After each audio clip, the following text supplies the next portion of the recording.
Bismillahirrahmanirrahim. Assalamualaikum warahmatullahi taala wabarakatuh. Alhamdulillah dapat kita berjumpa lagi lah pada hari ni pada sesi live forum Jumaat daripada My Pustaka. Okey, pertama-tama saya nak ucapkan terima kasih kepada tuan-tuan perempuan yang hadir, yang menonton pada hari ini. Okey, pada hari ini topik kita nak bincangkan adalah berkenaan instrumen rancangan pewarisan yang saya kira dah ramai mungkin pernah ada, mungkin ada yang dah tahu ataupun ada yang hanya pernah dengar-dengar tapi kurang jelas berkenaan dengan instrumen-instrumen yang kita nak bincang pada hari ini lah. Topik kita adalah berkenaan fungsi wasiat dan hibah. Antara dua instrumen perancangan yang popular sebenarnya, tapi mungkin ada orang yang kurang jelas ataupun kurang faham, ataupun ada salah faham yang masih tak diperbetulkan, yang orang ramai kat luar sana tak tahu apa sebenarnya yang sebenar-benarnya berkenaan dengan wasiat dan hibah ni. So hari ni objektif kita di forum Jumaat pada hari ni pun kita nak bincangkan berkenaan secara asas lah, kita nak bincangkan berkenaan dengan wasiat dan hibah ni, dan bagaimana wasiat dan hibah ni boleh berfungsi untuk kita, terutamanya kita orang Islam ni, macam mana dia berfungsi sebagai salah satu daripada perancangan atau instrumen perancangan legasi untuk kita, instrumen perancangan pewarisan untuk kita bila kita dah tak ada nanti.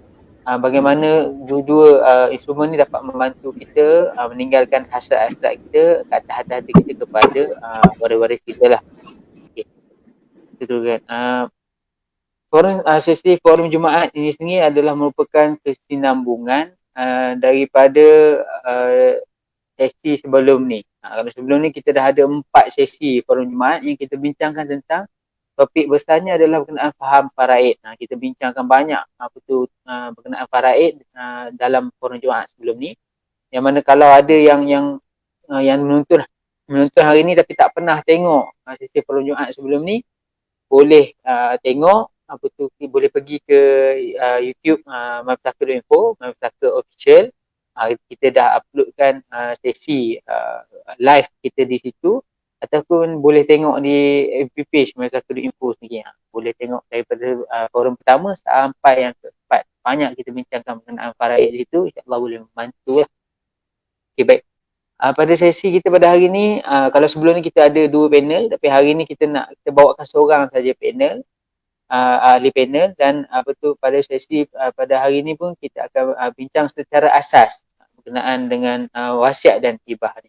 Tapi sebelum kita mula, saya nak galakkan kepada semua yang menonton pada hari ini untuk sama-sama kongsi, sama-sama share, like, dan sekiranya ada apa-apa persoalan boleh tinggalkan di ruangan komen.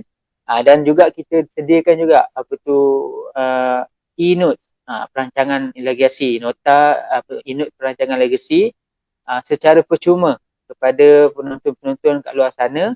Yang mana berminat nak dapatkan boleh tinggalkan komen di ruang komen, saya nak nota. InsyaAllah nanti pegawai kami di My Pustaka akan bantu bagi nota tersebut kepada tuan-tuan dan puan lah. Okay.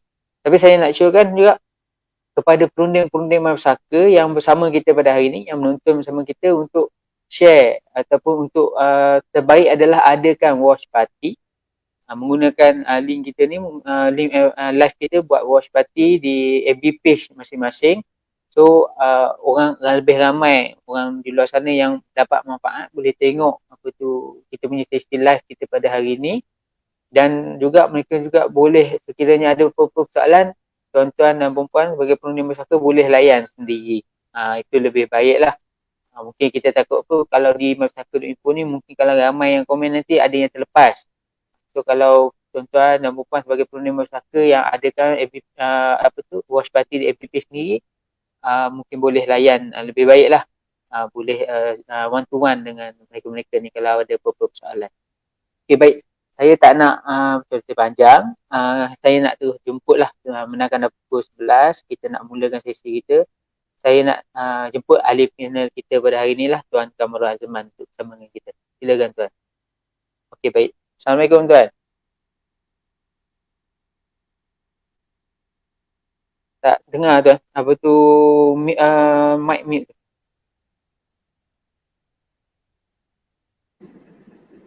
Dengar lah. Okey, dengar. Alhamdulillah. Okey, baik. Okey. Okey, sebelum kita mula. Waalaikumsalam warahmatullahi wabarakatuh. Okey, baik. Sebelum kita mula, saya nak perkenalkan. Sebenarnya saya rasa tak perlu pun nak diperkenalkan secara panjang lebar. Ahli panel kita pada hari ni dah banyak kali keluar apa tu live sama kita, dah banyak perkongsian-perkongsian ilmu, ceramah, taklimat yang disampaikan oleh Tuan Kamarul Azman sendiri. Tapi mungkin ada orang-orang yang baru nak bersama kita, nak menonton dengan kita hari ni. Saya nak perkenalkan sikit. Tuan Kamarul Azman merupakan ketua pegawai eksekutif, pengarah eksekutif di Masyarakat ataupun CEO Masyarakat lah. Ni orang kata petuk guru saya lah. Guru saya dalam bidang perancangan pewarisan. Banyak pengalaman dalam bidang ni, dah bertahun-tahun pengalaman dalam bidang perancangan legasi dan perusahaan pusaka ni, perusahaan pusaka ni sendiri, dan dah banyak, dan juga merupakan pemegang tauliah mengajar di daripada Jabatan Mufti Majlis Agama Islam Negeri Sembilan sendiri, dan juga banyak dah pergi ke merata tempat menyampaikan taklimat, berceramah, berforum kenaan dengan ni, dan even stesen-stesen TV, stesen radio pun banyak panggil Tuan Kamarul Azman untuk berkongsi ilmu dan pengalaman dalam bidang perancangan pewarisan dan juga pengurusan pusaka. Terima kasih Tuan sebab sudi luangkan masa bersama kita hari inilah. Terima kasih. Okey, baik Tuan. Hari ini topik yang kita nak bincangkan adalah berkenaan dengan wasiat dan hibah, berkenaan fungsi wasiat dan hibah itu sendirilah. Dan kita pun nak berbincang secara asas. Kita nak kenal, kita nak orang kata pun huraikan, kita nak rungkaikan ada salah faham ke secara asas apa itu hibah, apa itu wasiat itu sendirilah. Itu objektif kita pada hari inilah Tuan Kamarul. Okey, baik. Saya rasa kita nak teruslah kepada soalan kita yang first lah, kepada Tuan Kamarul sendiri. Ini Tuan, kita cakap hari ni, kita nak bercakap berkenaan dengan wasiat dan hibah, fungsi wasiat dan hibah tu, itu tajuk forum kita pada hari ni. Tapi sebelum kita nak pergi lebih dalam, kita nak tahu dululah secara asas apa itu yang kita, apabila kita katakan wasiat dan hibah, apa itu wasiat dan hibah lah Tuan. Minta Tuan jelaskan secara asas sikit. Silakan Tuan. Okey, bismillahirrahmanirrahim. Assalamualaikum warahmatullahi wabarakatuh. Bagus kita buat topik tentang wasiat dan hibah. Sebab apa? Ini adalah antara topik yang menjadi kekeliruan kebanyakan ahli masyarakat kita. Jadi hari ini untuk soalan pertama, saya akan cuba memberi kupasan tentang istilah kataan wasiat itu sendiri dan hukum syara'nya. Tetapi lepas ini kita akan kupas tentang apakah impak undang-undang ataupun garis panduan undang-undang berkenaan wasiat untuk orang Islam di Malaysia, dan apakah persepsi masyarakat sebenarnya yang kita perlu perbetulkan. Okey. Jadi permulaannya kita lihat pada perkataan itu sendiri, wasiat. Jadi istilah wasiat itu, dari segi bahasanya, wasiat itu adalah dari perkataan Arab wasa, yang bermaksud apa? Memerintahkan, menasihatkan, menjanjikan ataupun memberi harta selepas mati. Maksudnya apa? Penghasratan itu perlu dibuat semasa pemilik harta, orang itu mesti ada harta, mesti dibuat semasa pemilik harta itu masih hidup dan sempurna akalnya. Jadi penting ya. Jadi benda ni adalah satu perkara yang dibuat semasa hidup oleh orang yang punya harta dan terlaksana. Okey. Dan orang yang membuat itu mestilah sempurna akalnya. Jadi kalau kita lihat garis panduan, di mana kita dapat panduan untuk membuat wasiat ni. Jadi kita rujuk pada surah Al-Maidah ayat 106, di mana Allah berfirman, wahai orang-orang yang beriman. Siapa tu? Kita lah, orang yang beriman. Apabila salah seorang kamu menghadapi kematian, pun kita semua, tak ada siapa yang tidak menghadapi kematian. Jadi kita semua tergulung dalam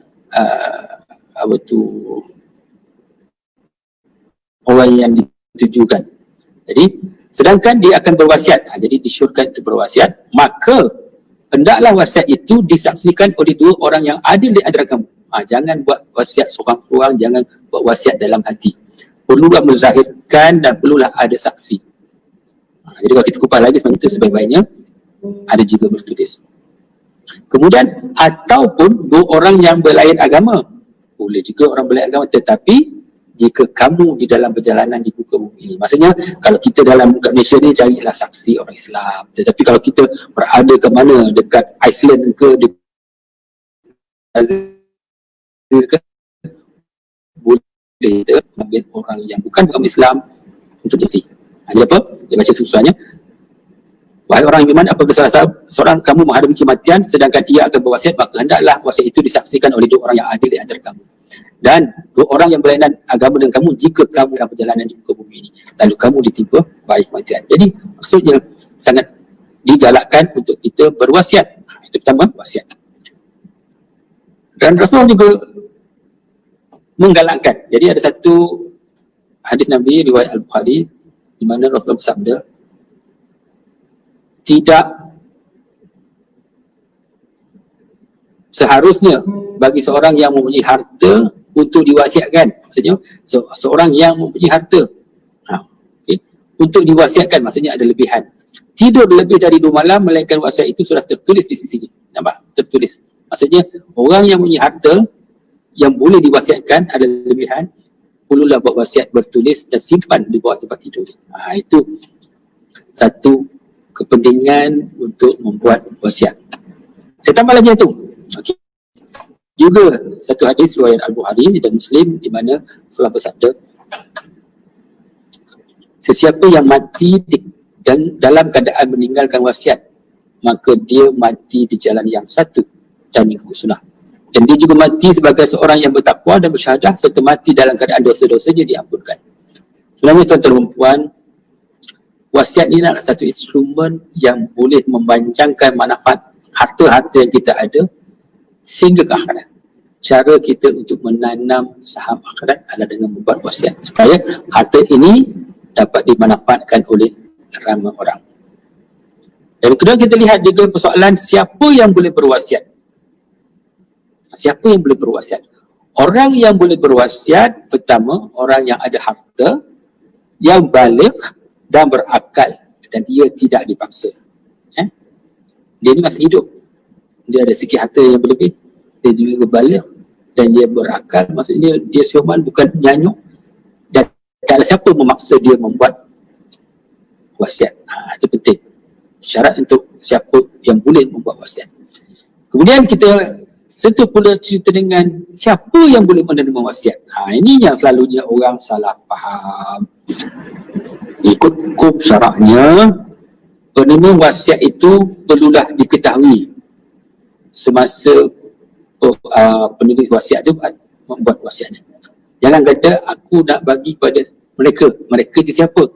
Perlu jelas tentang penerima wasiat.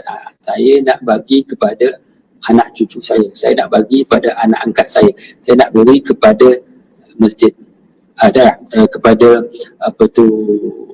ayah saya yang belum beragama Islam, kalau kamu malam saya nak bagi kepada sepupu saya.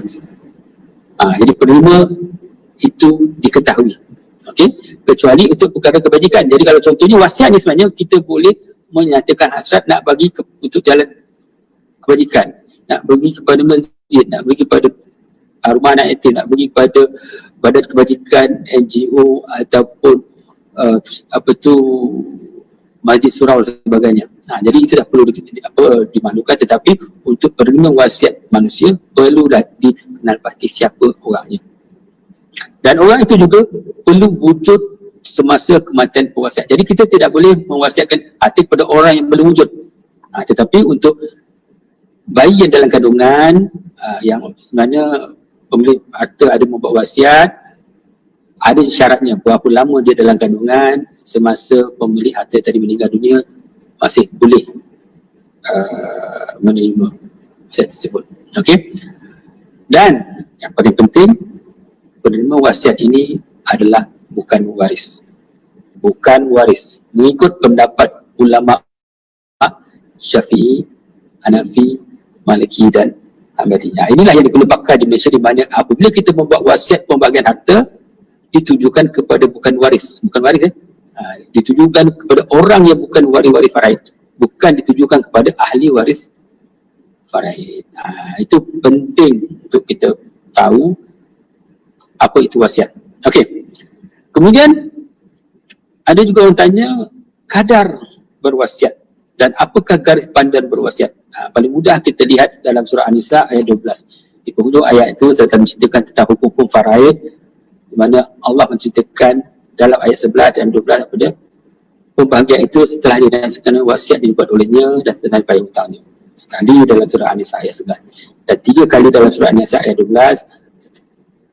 Pembahagian itu setelah dilaksanakan wasiat yang dibuat olehnya dan setelah dibayar hutangnya. Maksudnya 4 kali Allah sebut tentang melaksanakan wasiat. Tetapi apa itu wasiat? Allah sebut di hujung ayat surah An-Nisa, wasiat yang tidak memudaratkan waris. Maksudnya kita jangan buat wasiat akhirnya ia memudaratkan waris. Maksudnya apa? Bagi semua harta kita kepada orang bukan waris, maka tidak ada sedikit pun ditinggalkan untuk waris kita. Jadi ia disokong oleh satu hadis. Ini yang selalu orang sebut-sebut, yang saya nak sebut sekali lagi, hadis riwayat Al-Bukhari, mana ada seorang sahabat Rasulullah bernama Sa'ad bin Waqqas pernah bertanya pada Rasulullah, apakah aku harus wasiatkan ke semua hartaku?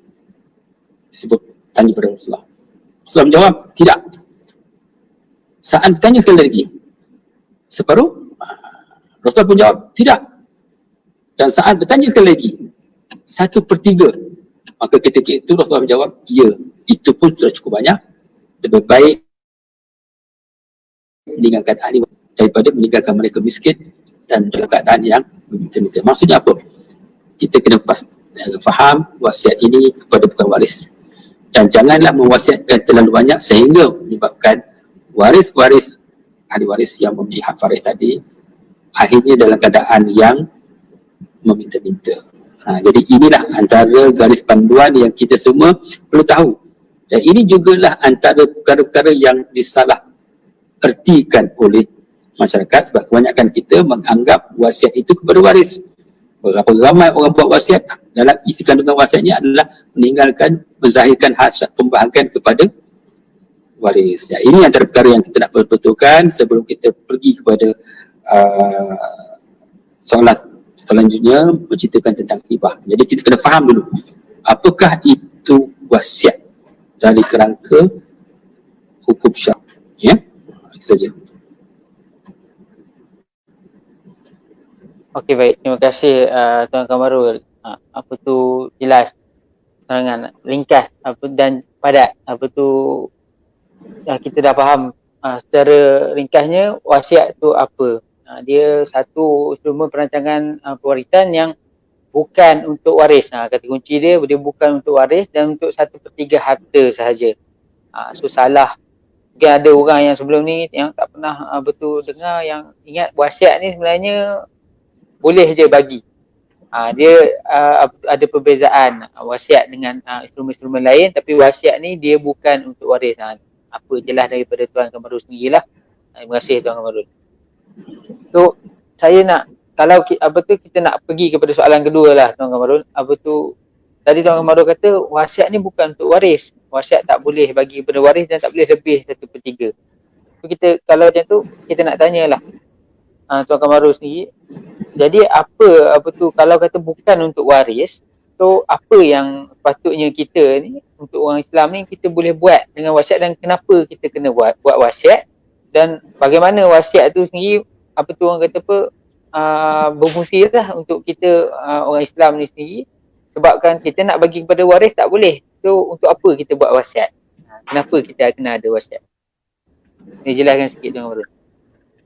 Okey, pertama saya nak ceritakan ataupun pandangan saya lah, kenapakah silap faham berlaku dalam masyarakat kita berkenaan dengan wasiat. Sebab kita, contohlah orang yang berusia macam saya dulu telah membesar dengan melihat kisah-kisah daripada Piramli, di mana menceritakan tentang apa dinamakan wasiat dengan sulaman akhlakan dan sebagainya.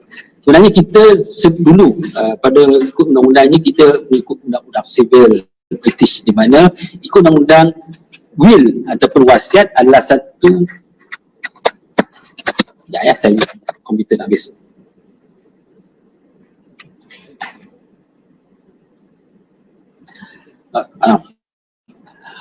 Wasiat adalah satu perkara yang kita niatkan untuk mengagih-agihkan harta. Itu untuk orang bukan Islam, ikut undang-undang British. Tetapi untuk orang Islam berbeza. Jadi kita telah terbiasa dengan wasiat will, itu adalah satu penyataan hasrat untuk membagikan harta kita kepada ahli keluarga. Jadi itu membezakan. Jadi kita sebagai seorang Islam, terutama sekali selepas 1984 diubah kaedah undang-undang pembagian orang Islam saja yang ditinggalkan kepada orang Islam. Oleh orang Islam perlu mengikut hukum syarak, di mana wasiat hanya tidak lebih 1/3 kepada bukan waris, yang selebihnya adalah hukum farid ataupun mufakat waris farid. Okey.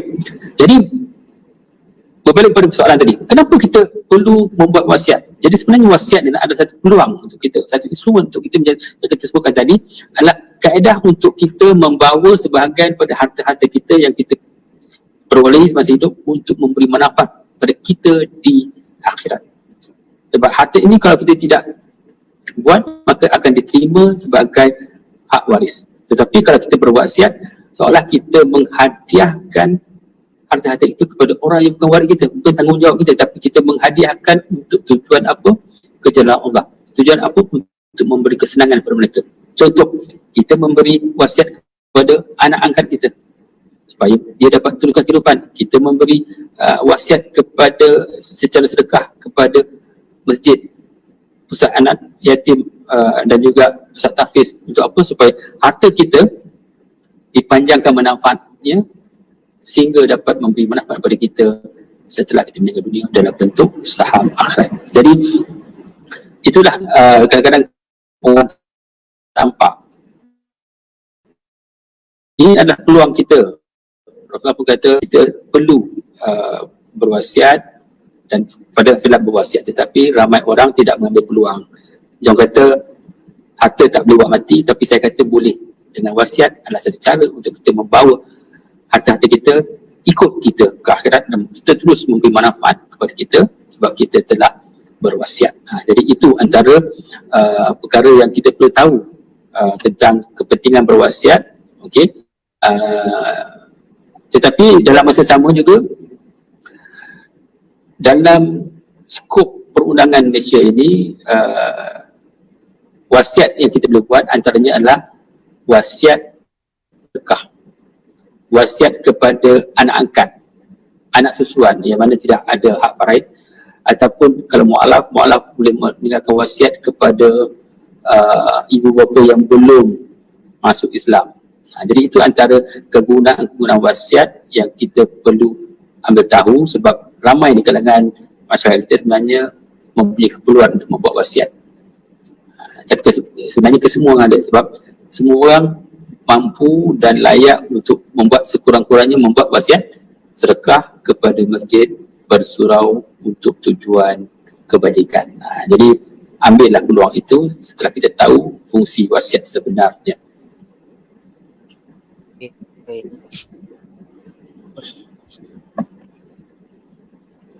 Terima kasih Tuan Kamarul. Okey, jelas.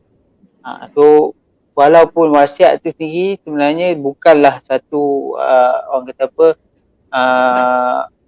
yang dikhususkan untuk pemberian harta kepada waris, tapi sebenarnya banyak kegunaan wasiat yang kita boleh gunakan, yang membuatkan kita sebenarnya perlu buat wasiat ni. Bukan bermaksud kalau kita kata wasiat ni bukan untuk waris, kita tak payah buat. Sebenarnya penting untuk kita tahu yang wasiat ni juga, orang kata apa, bila kita buat perancangan pewarisan ni bukan semata-mata untuk waris, tapi untuk diri sendiri juga.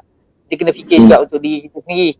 Kita buat betul wasiat, macam Tuan Kamarul kata tadi, buat wasiat sedekah boleh insyaAllah dapat jadi kebajikan, dapat saham akhirat untuk kita di sana nanti. So diri kita sendiri pun kita kena fikirkan juga, bukan untuk waris sahaja. Itu yang baik untuk wasiat lah. Dan juga wasiat ni juga macam kalau siapa-siapa yang sebelum ni ikut kita dalam forum Jumaat edisi Faham Faraid, dah mesti tahu yang anak angkat, anak susuan, orang yang belum memeluk agama Islam ni, dia bukan waris faraid. Jadi mereka ni antara orang yang layak untuk menerima hak 1/3 dalam wasiat tu sendiri.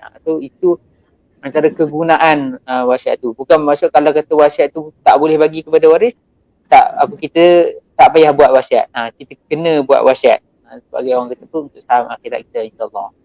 Okay, baik, terima kasih Tuan Kamarul untuk soalan yang jawapan kepada soalan tadi lah. Okay, kita nak terus kepada soalan seterusnya lah, soalan ketiga. Tapi sebelum tu saya nak sekali lagi lah, saya nak ingatkan, saya nak galakkan kepada orang ramai kat luar sana yang menonton pada hari ni.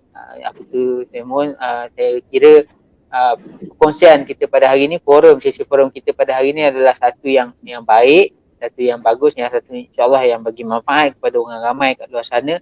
Dan saya mohon jasa baik daripada tuan-tuan, perempuan untuk kongsikan, untuk like, untuk share, untuk kepada orang ramai kat luar sana lagi, supaya ramai yang dapat join kita, yang dapat sama-sama ambil ilmu ni. Dan insyaAllah kalau sekiranya ilmu ni dapat bagi manfaat kepada mereka, ada saham untuk anda juga yang sama-sama invite kawan-kawan untuk untuk join sesi itu pada hari ini.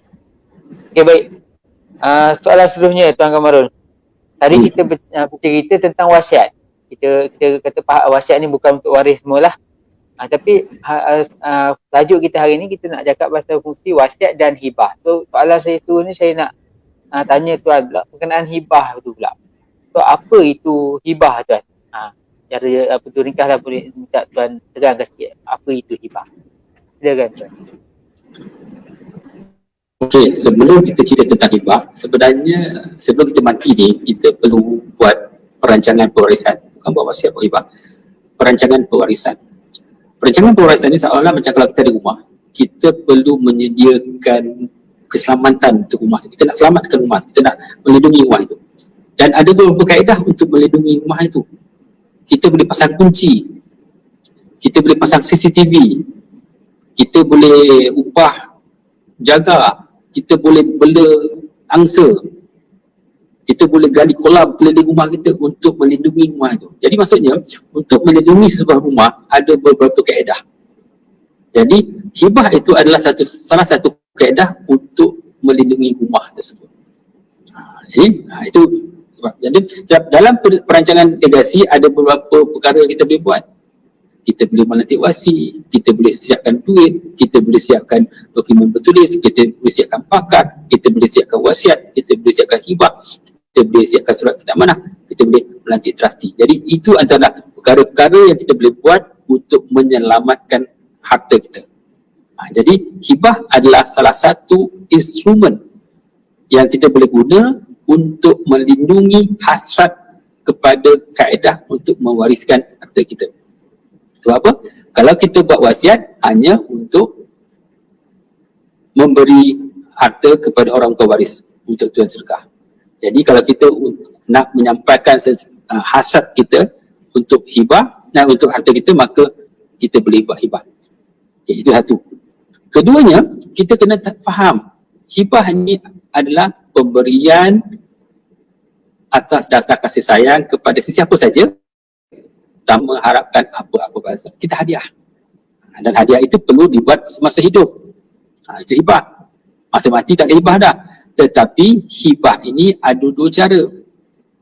Satu dinamakan hibah mutlak. Kita ada harta, kita pun kata, ni saya nak hadiah kepada kamu. Ambil lah. Dah tukar nama, tukar milik semua. Itu dinamakan hibah mutlak.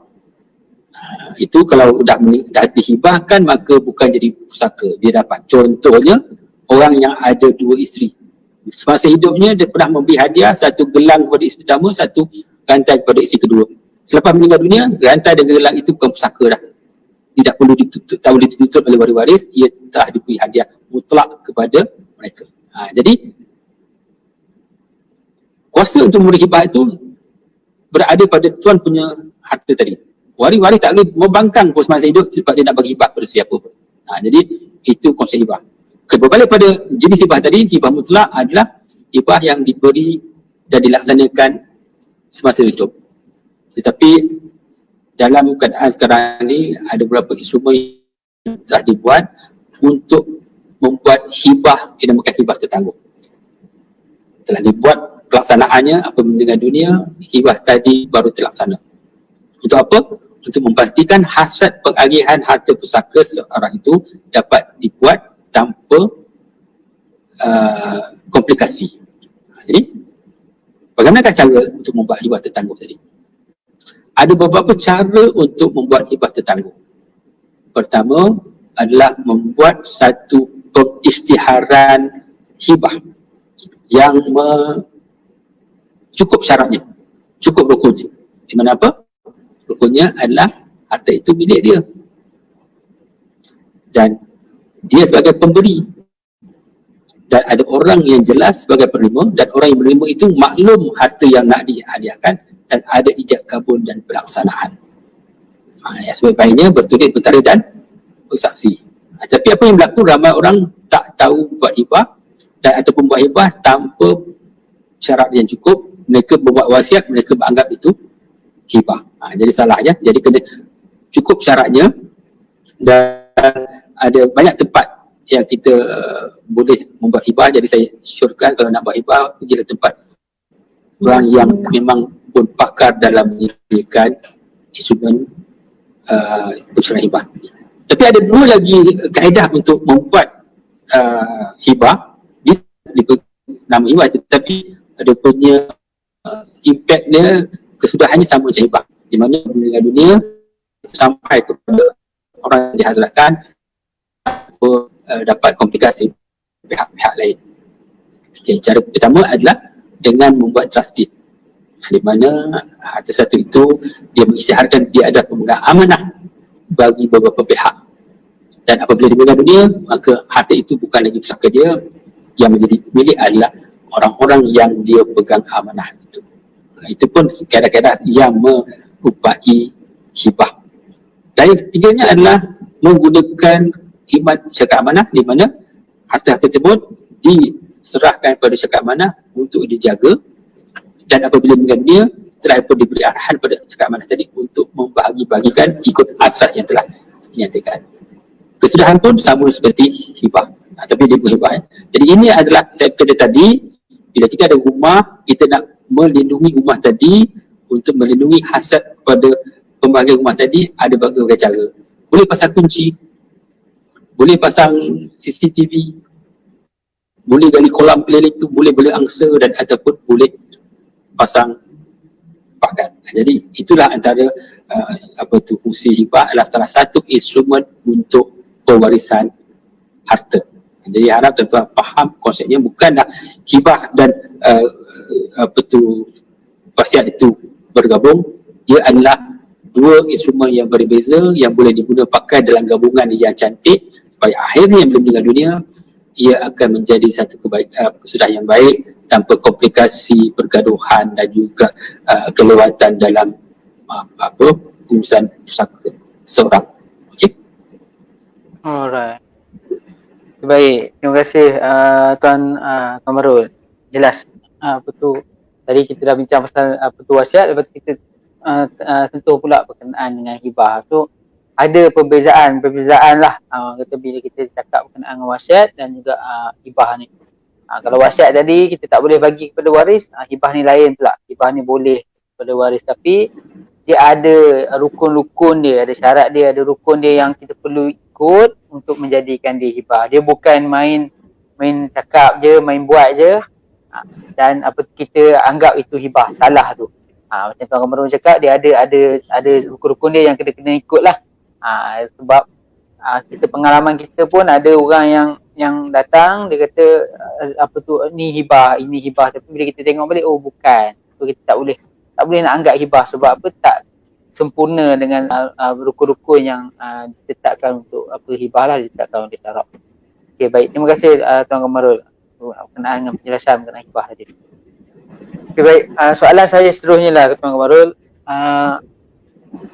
Kita dah bercerita sikit tentang wasiat, tentang hibah tu, apa itu wasiat, apa itu hibah lah. Tapi seterusnya saya nak tanya lah, okay. First kali macam mana kita nak mengadakan kedua-dua instrumen ni, wasiat dengan hibah ni, dan juga macam mana wasiat dan hibah ini secara realiti. Orang kata kita buat sekarang ni, kita hidup, kita buat. So, macam mana wasiat dan hibah ni, apa yang kita buat ni dapat membantu kita secara realiti ni dalam, senang kata dalam pengurusan pusaka lah. Maksudnya lepas kita meninggal, waris nak dapatkan hak tu. So macam mana benda tu berlaku dan macam mana kedua-dua instrumen ni membantu. Minta Tuan jelaskan sikit lah. Okey, hari ini saya nak beri satu soalan bocor. Okey, soalan bocor untuk cara untuk mendapat kesudahan yang baik apabila kita meninggal dunia. Mudah saja. Okey. Dengan kefahaman pada apa yang saya sampaikan tadi, untuk memastikan kita meninggalkan dunia ini dalam keadaan baik, ada beberapa perkara yang kita boleh buat. Pertama, buat wasiat. Dan wasiat yang kita perlu buat ada dua jenis. Satu, wasiat untuk melantik orang yang berkemampuan untuk menjadi wasi, iaitu orang yang dilantik untuk memulakan proses apabila kita meninggal dunia. Seolah kita melantik AJK pusaka kita. Jangan tak lantik, sebab kalau kita lantik, seorang pun tak peduli nak uruskan pusaka kita. Maka pusaka tak terurus, terbeku, bermasalah. Itu pertama. Itu wasiat juga. Sebenarnya wasiat pelantikan wasi.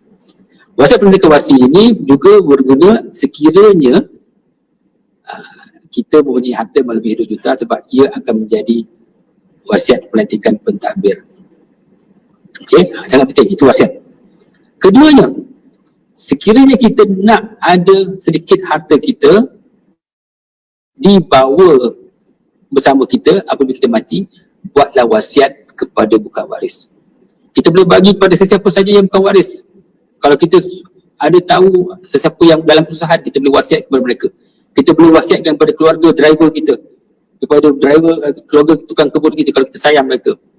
Kita boleh wasiat kepada masjid, kepada surau, kepada pusat anak yatim. Sebab apa? Dengan wasiat itu adalah sebahagian pada harta kita akan menjadi saham akhirat kita.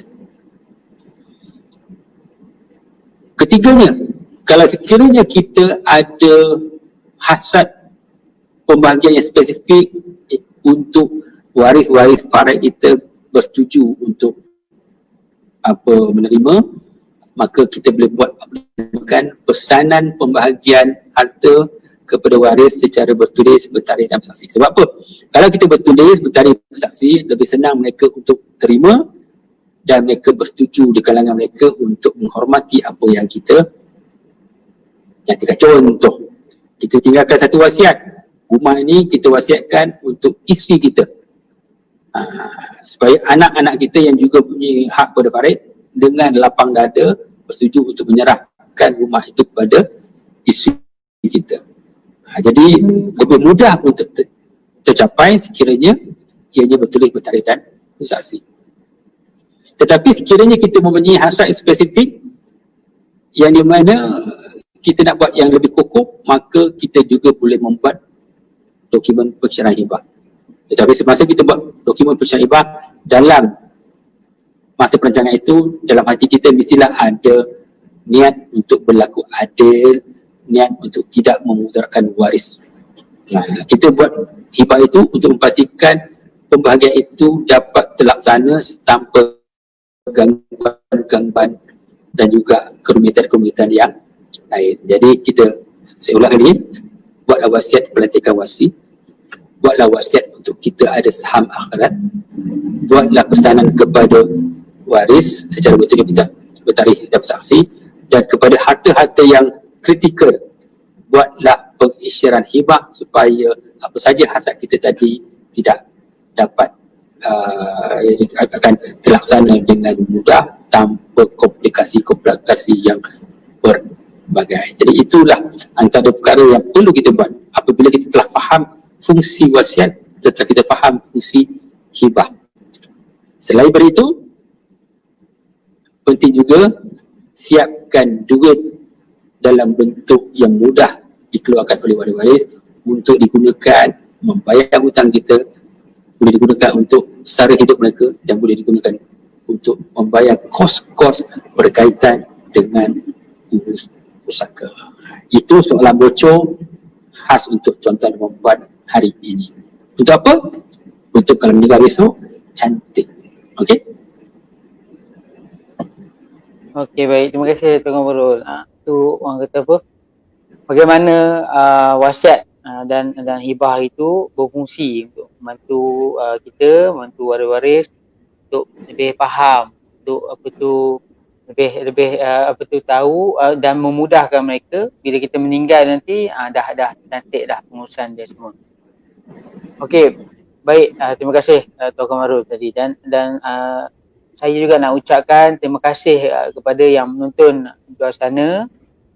Terima kasih kepada yang sudi untuk ajak orang ramai untuk join, yang sudi untuk share, untuk invite kawan-kawan untuk bersama dengan kita pada hari ini. Okay. Saya nak maklumkan sekali lagi, sekiranya ada apa-apa persoalan yang berkaitan boleh tinggalkan di ruang komen dan insyaAllah kalau ada masa lagi kita akan cuba jawab. Dan sekiranya ada yang berminat nak dapatkan nota e-note perancangan legasi secara percuma, boleh tinggalkan di ruangan komen juga dengan komen saya nak nota dan insyaAllah nanti pegawai kami di Mapaka bantu akan bantu macam mana nak dapatkan nota tersebut lah. Okay, baik. Soalan saya rasa untuk cukup untuk sesi kita pada hari ini sebab kita nak faham secara ringkas berkenaan dengan fungsi wasiat dan hibah itu sendiri dan insyaAllah siri berkenaan dengan wasiat dan hibah ni siri forum Jumaat berikutnya mungkin kita akan pergi lebih dalam lagi, mungkin kita akan bincangkan berkenaan dengan wasiat kepada atau wasiat ataupun hibah untuk mualaf, untuk anak bawah umur, untuk anak-anak angkat, anak susuan semua tu. InsyaAllah kita akan pergi lebih dalam ni. Tapi objektif kita pada hari ni alhamdulillah saya kira tercapai juga sebab kita nak jelaskan secara ringkas apa itu wasiat dan apa itu hibah dan bagaimana ia berfungsi untuk membantu kita dalam sebagai satu instrumen perancangan pewarisan. Okay, baik, saya nak pergi kepada soalan terakhir saya pada hari inilah Tuan Kamarul. Tuan Kamarul ada cakap lah berkenaan dengan orang kata hibah, fungsi dia semua tu. Tapi dan juga Tuan Kamarul ada cakapkan sedikit tadi bila kita buat hibah ni kita kena berniat, kita kena buat dengan berlaku adil. Kita kena buat dalam orang kata berkasih sayang, kita tak nak hubungan silaturahim keluarga itu berpecah belah kerana perancangan itu. Gila. Tapi saya nak minta pandangan sikit lah dan juga mungkin nasihat daripada Tuan Kamarul.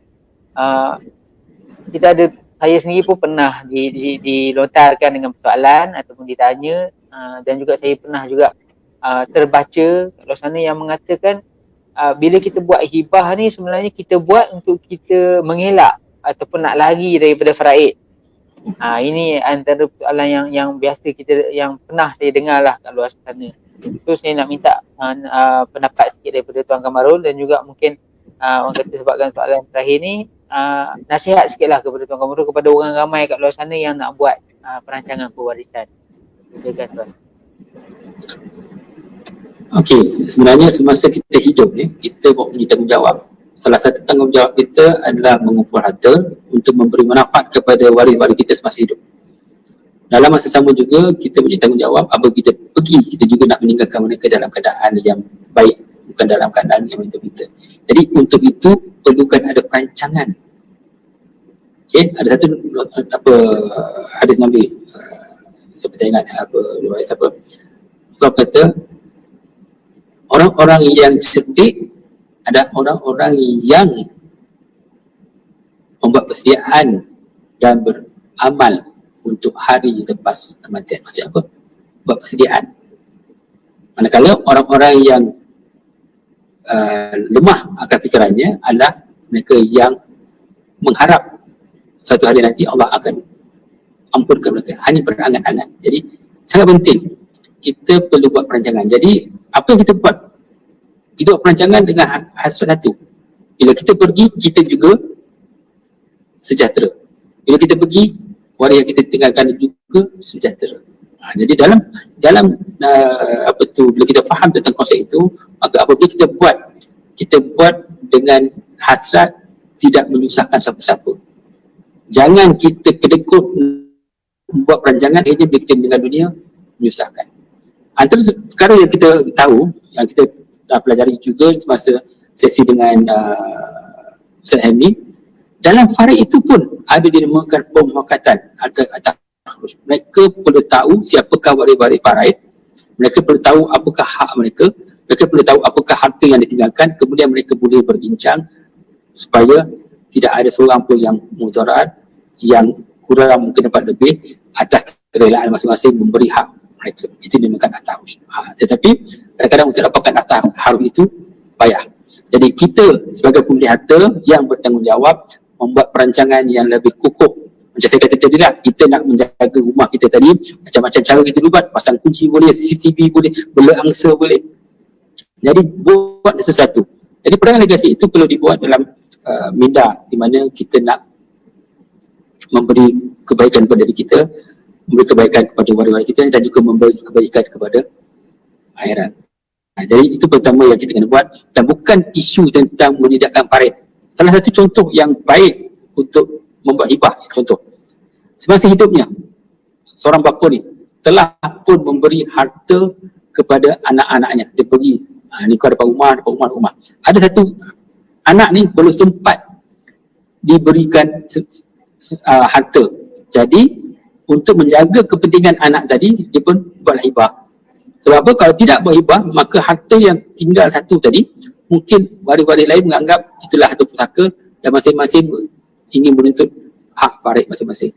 Jadi sebab si pemilik harta tahu, dia dah pun memberi hadiah pada 3 orang anak ni, ada seorang anak belum dapat.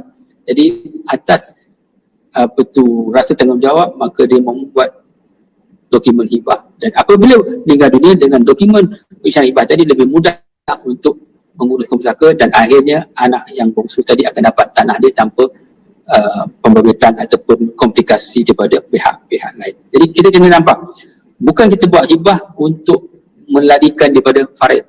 Kita tahu niat kita adalah untuk memudahkan proses, niat kita untuk mengelakkan pembalahan, niat kita adalah untuk berlaku adil.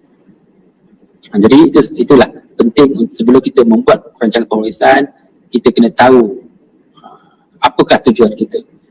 Jika kita dah tahu tujuan, kita akan cuba tengok apakah instrumen yang sesuai untuk memastikan tujuan hasrat kita akhirnya tercapai. Apa yang selalu berlaku, orang nak buat perancangan, dia punya hasrat dia tak betul, ataupun hasrat dia betul tetapi instrumen yang digunakan tak betul, akhirnya hasrat dia juga tidak terlaksana. Jadi nasihat akhir saya adalah jangan tak buat apa-apa.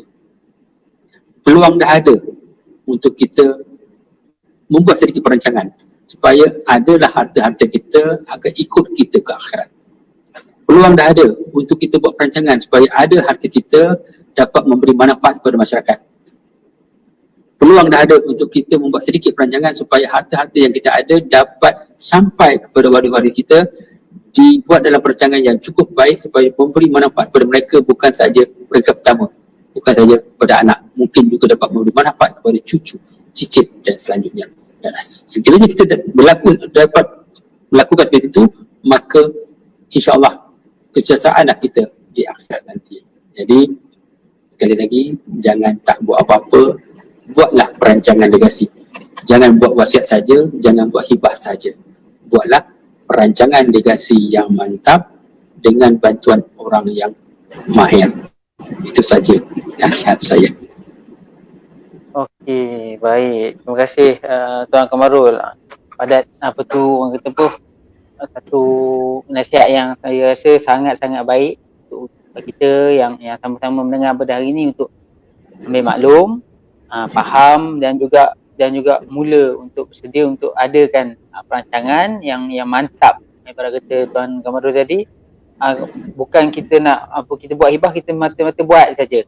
Nak buat wasiat buat saja, tapi kita kena sediakan satu perancangan yang betul, kita kena faham betul, dan juga kita kena pastikan yang perancangan itu adalah yang tepat untuk kita, untuk memastikan waris-waris kita dapat manfaat lah daripada perancangan kita. Terima kasih Tuan Kamarul sebab sudi luangkan masa bersama kita pada hari ni lah.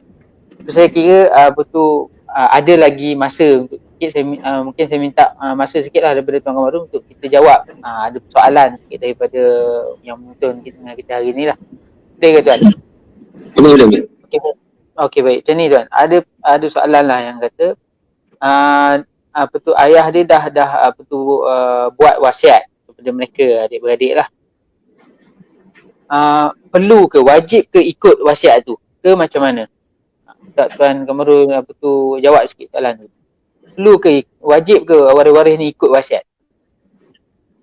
Okey, itulah kadang-kadang kita ni buat wasiat tetapi wasiat daripada waris. Jadi ikut hukumnya apabila wasiat pada waris perlu dibentangkan kepada semua waris, perlu dinyatakan setiap waris itu apakah hak-hak mereka dan apakah hasrat pembagian dalam pesanan ini, wasiat itu pesanan. Jadi kalau ikut hukumnya memang tidak perlu. Kalau kita lihat semua dokumen-dokumen wasiat di Malaysia ini ada kerosak. Apa saja pesanan-pesanan pembagian harta kepada waris tertakluk pada persetujuan semua waris. Jika tidak, boleh pada faraid. Maksudnya, kalau tidak setuju, kena bagi-bagi ke faraid lah. Itu memang, kalau ikut hukumnya memang tidak wajib untuk ikut.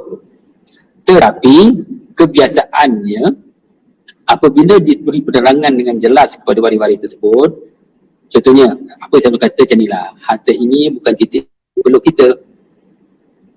Dia beri kita hak sebab kita ada pertalian keluarga, pertalian darah. Tapi si pemilik harta ada mempunyai hasrat untuk memberi harta ini kepada beberapa pihak. Dan kita sebagai orang yang mempunyai hak ikut hukum faraid, kalau contohnya kita bersetuju dengan apa yang dipesan oleh arwah tadi, seolah-olah kita bersedekah. Contoh, ada seorang suami ada berwasiat untuk menyerahkan rumah, keseluruhan rumahnya kepada isterinya. Ketika dia meninggal dunia, dia ada mak dan ayah. Ikut faraidnya, mak dia ada 1/6, ayah dia ada 1/6. Yang lainnya ada isteri dan anak-anak. Tetapi kalau contohnya kita boleh beri penerangan pada si mak dan ayah pada semasa tadi, memang tuan ada hak 1/6, puan ada hak 1/6. Tetapi sekiranya rumah tadi setuju untuk diserahkan hak masing-masing kepada si isteri supaya si isteri dapat duduk dengan cucu-cucu mereka dengan mudah tanpa ada nama mak dan ayah, betul dia kan lebih mudah.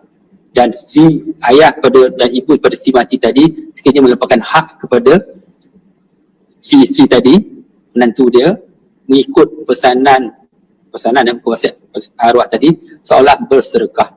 Kalau rumah itu bernilai 1 juta, si ayah dan ibu tidak keluar sesin pun untuk dapatkan rumah tadi, tetapi dengan hanya melepaskan hak mereka sebab mengikut pesanan arwah mak anak ni tadi, seolah sedekah 167,000 seorang kepada menantu dan cucu. Apakah sedekah yang paling baik? Sedekah yang paling afdal adalah sedekah kepada keluarga yang rapat. Ini sedekah pada menantu dan cucu.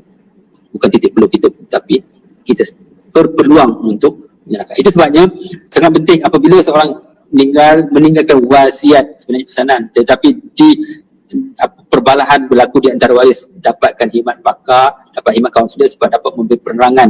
Alhamdulillah saya dah mengenali banyak sesi kaunseling untuk waris-waris ini, akhirnya mereka dapat mufakat yang cantik. Ada yang dengan menangis dan akhirnya melepaskan hak. Memang aku ada hak tapi mereka lebih memerlukan. Itu satu. Dan keduanya, kalau kita nak meninggalkan pesanan begitu, elok juga ada benda tambahan. Kalau kita ada rumah, elok juga kita ada tunai. Sebab apa? Tunai itu boleh digunakan untuk ubat hati mereka-mereka yang melepaskan hak. Jadi kalau kita tadi, mak ayah tadi melepaskan hak rumah tadi kepada menantu, tapi mungkin ada EPF ataupun ada takaful hayat yang ada juga dapat mereka rasa sedikit pusaka arwah tadi. Jadi itu yang saya syorkan, sangat penting kalau kita nak meninggalkan dunia, jangan hanya meninggalkan harta-harta tak alih saja. Elok juga ada harta alih tunai yang amalnya agak besar supaya ia boleh digunakan sebagai pengimbang untuk memudahkan pemufakatan kepada wasiat-wasiat atau pesanan-pesanan yang kita buat. Okey? kasih Tuan Kamarul. Saya agak menjawab soalan kepada orang yang bertanya kat luar sana lah berkenaan dengan soalan tadi tu. Wasiat bukan untuk waris, dan sekiranya bagi kepada waris adalah hanyalah berbentuk pesanan saja, tak wajib untuk diikut, tak wajib untuk dilaksanakan. Tapi kalau siapa-siapa yang follow kita punya sesi forum Jumaat sebelum ni, yang terakhir kita ada bincang dengan satu topik berkenaan dengan takarruj. Ada berkenaan muafakat waris. Boleh digunakan kaedah muafakat waris tu untuk melaksanakan juga orang kata pesanan yang ditinggalkan oleh mati tadi. Okey. Ada satu lagi soalan terakhir yang kita akan jawab hari ni. Ada lagi. Ni tuan, ada orang tanya, kalau dah buat wasiat ni, boleh ke ubah tuan? Ke wasiat ni bila dah buat dah tak boleh ubah dah? Tu macam mana tuan? Tuan jawab sikit tuan. Silakan. Yang bab ini kita boleh ikut undang-undang British. Ikut undang-undang British adalah the last will. Wasiat terakhir. Maksudnya, selagi kita masih hidup, kita boleh mengubah wasiat. Itu sebabnya penting kalau kita nak buat wasiat ni kena bentuk yang betul, ada tarikh dan disimpan. Sebab kalau kita wasiat lisan, kadang-kadang orang lupa bila kita cakap. Jadi orang tak tahu mana satu yang terbaharu. Jadi sebaik-baiknya kita buat dokumen wasiat yang betul, bertarikh dan bersaksi. Dan setelah kita buat, kita boleh ubah. Yang penting ada tarikh. Saya pernah lihat orang buat wasiat sendiri, bila dia tunjuk pada saya tengok mana tarikhnya. Bila tak ada tarikh, kita tak tahu bila buat. Apatah lagi kalau ada beberapa versi wasiat, kalau ada tarikh, kita akan ambil yang terkini. Jadi, menjawab soalan tadi, wasiat boleh diubah selagi kita masih hidup, selagi berakal. Jangan kalau dah nyanyuk, nak tukar, tak boleh dah, tak diterima pakai. Jadi kalau nak buat wasiat masa sihat, badan dan akal. Kalau nak ubah pun masa sihat, badan dan akal. Jadi menjawab soalan tadi, boleh kita ubah. Okey, baik. Terima kasih tuan. Terima kasih menjawab soalan tadi. Sebenarnya ada lagi soalan-soalan. Adakah kita nak teruskan ataupun macam mana tuan? Boleh ke? Ada 7 minit lagi. Okey, boleh Boleh. Ada satu soalan ni daripada Tuan Islahuddin. Tanya, Assalamualaikum tuan. Tadi contoh kita beli emas kepada isteri semasa hidup juga adalah hibah. Dia belikan emas, dia bagi kepada isteri, hibah lah. Tapi tiada sebarang dokumen ataupun saksi, adakah itu juga boleh dipersoalkan oleh waris kelak apabila kita sudah tiada? Menjawab sikit. Dia beli emas, dia bagi kepada isteri dia. Tu macam mana tu? Boleh kira pusaka dia ke tak tu? Dia simple lah. Kalau contohnya orang lihat dia pakai. Okey, dia tengok apa pandangan hurufnya. Dia pakai, lepas tu memang dia simpan, bukan si suami tak simpan, maksud itu dia punya lah. Macam juga kalau contohnya, saya ada RM10, saya dah bagi pada seorang itu. Jangan bila saya meninggal dunia, orang kata, RM10 tadi yang arwah bagi semalam tu, itu pusaka. Bukan. Telah diserahkan. Itu sebabnya, antara syarat hibah adalah ada pelaksanaan. Kalau kita beli, hadiah. Dia dah pakai. Jadi ada kaedah pelaksanaan, pemberian. Jadi kalau dah ada pelaksanaan itu, maka dia dikira hibah lah. Kalau orang pertikaikan hibah itu, dia perlu buktikan pertama, hibah itu dibuat dengan paksaan. Hibah itu sebenarnya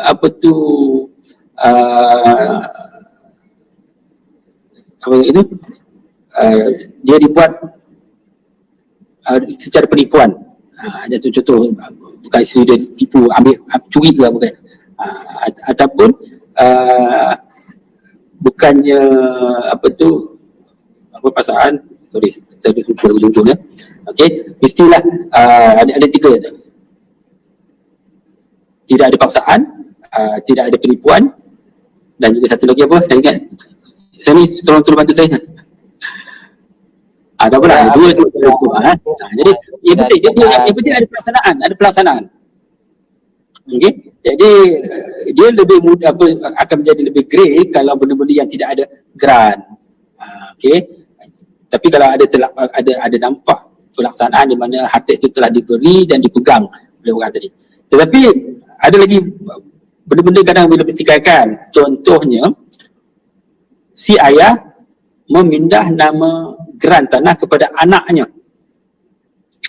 Itu ada komplikasi.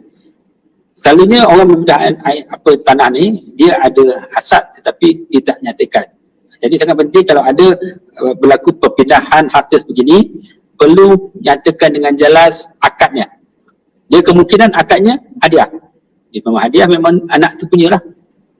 Kedua, kalau akadnya, bang, abang tolong jaga tanah ni untuk adik-beradik yang lain, maka itu adalah pemegang amanah. Kalau maksudnya bukan dia punya. Kalau dia meninggal, hak dia hanyalah berapa bahagian yang dipegang amanah untuk diri dia. Yang lain adalah hak orang lain. Ketiganya, kalau dia punya akad lah, bang, kau nak pakai rumah geran tanah ni, dah ambil loan. Okey, ini pinjam ya, nanti kau bayar balik. Kalau dia meninggal pun, si anak tadi meninggal bukan pusaka dia. Tetap harta ayah. Kalau ayah meninggal, ia adalah pusakanya. Jadi sangat penting ya, kalau ada pembahagian ataupun transaksi harta itu, jelaskan dia punya akad dia.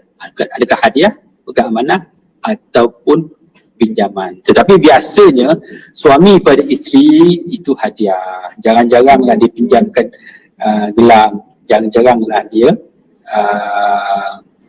suruh orang terpegang amanah. Kecuali harta gelang tadi bukan dia punya, adalah pusaka mak dia yang dia pegang, atau dia pegang kasih isteri dia pinjam pakai. Itu bukan pusaka lah. Yang penting nak hadiah tu ialah milik kita. Kita beli kat kedai mas, kita kasih hadiah pada isteri kita, itu hak kita lah. Tapi jangan kita nak bagi gelang arwah mak kita bagi pada isteri kita. Itu bukan hibah namanya, bukan milik kita. Ya, jadi kena jelas itu. Saya harap dengan jawapan itu dapat memberi penjelasan kepada yang bertanya.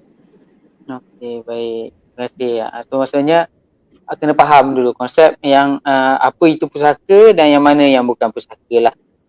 Dan biasa orang kata uruf kita ni, kalau suami belikan isteri untuk belikan emas tu, dia mesti akan beli untuk, contoh kalau untuk isteri dia, memang dia nak bagi kepada isteri lah.